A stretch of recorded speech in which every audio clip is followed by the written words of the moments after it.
Halo, Assalamualaikum warahmatullahi wabarakatuh. Perkenalkan, nama saya Irma Yuliana. Saya mahasiswi dari kampus STMIK Royal Kisaran Asahan, Sumatera Utara. Saya akan membawakan materi tentang pengendalian internal.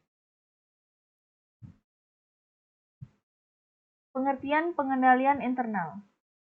Pengendalian atau kontrol adalah setiap tindakan yang dilakukan pengelola atau manajemen untuk memperbesar peluang, tujuan, dan sasaran yang telah ditetapkan dapat tercapai.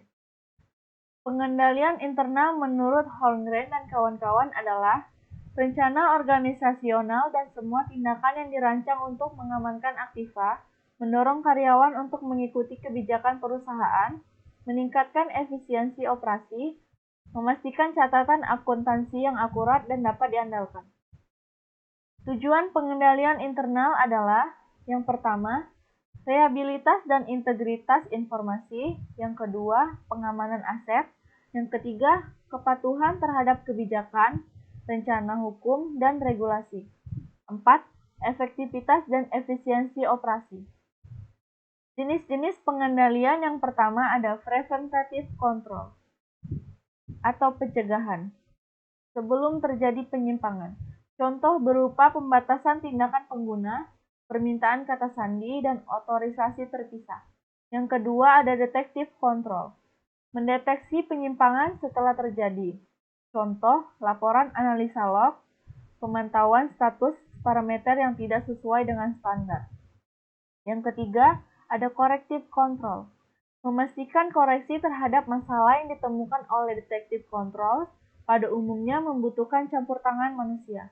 Contohnya, proses restorasi data backup dan pembatalan transaksi. Yang keempat, ada directive control, yang dirancang untuk memproduksi hasil yang baik dan mendorong perilaku yang baik. Contoh, arahan untuk para pengguna komputer agar melakukan tindakan backup data masing-masing secara periodik. Yang kelima, ada compensating control.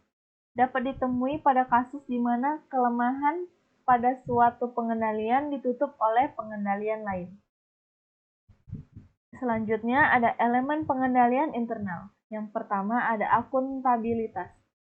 Setiap keputusan transaksi dan tindakan yang dilakukan harus ada pengendalian yang dapat menentukan siapa yang melakukan apa. Yang kedua, kecukupan sumber daya. Pengendalian yang coba dilakukan dengan sumber daya yang kurang biasanya akan gagal ketika menghadapi tekanan. Yang ketiga, ada pengawasan dan review.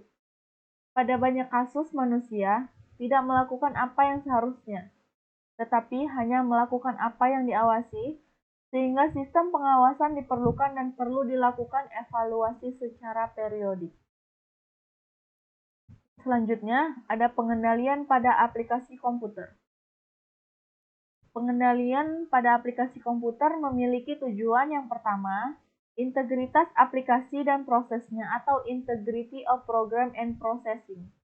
Yang kedua, ada pencegahan terhadap perubahan yang tidak diinginkan atau prevention of unwanted change.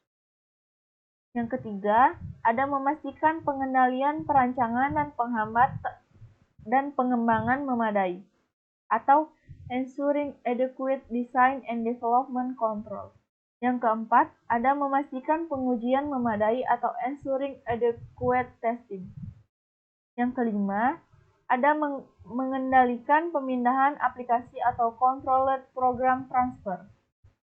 Yang keenam, ada memastikan sistem terus terpelihara atau ongoing maintainability of system. Selanjutnya, contoh pengendalian pada pengembangan aplikasi komputer. Yang pertama, penggunaan System Development Life Cycle atau SDLC. Yang kedua, melibatkan pengguna atau user involvement. Yang ketiga, dokumentasi yang memadai. Yang keempat, rencana pengujian yang diformalkan. Yang kelima, konversi yang terencana. Yang keenam, penggunaan post-implementation review. Yang ketujuh, ada penetapan quality assurance atau QA. Yang kedelapan, ada auditor internal. Terima kasih atas waktunya. Kurang dan lebihnya saya mohon maaf. saya akhiri. Wabillahi taufiq wal hidayah. Assalamualaikum warahmatullahi wabarakatuh.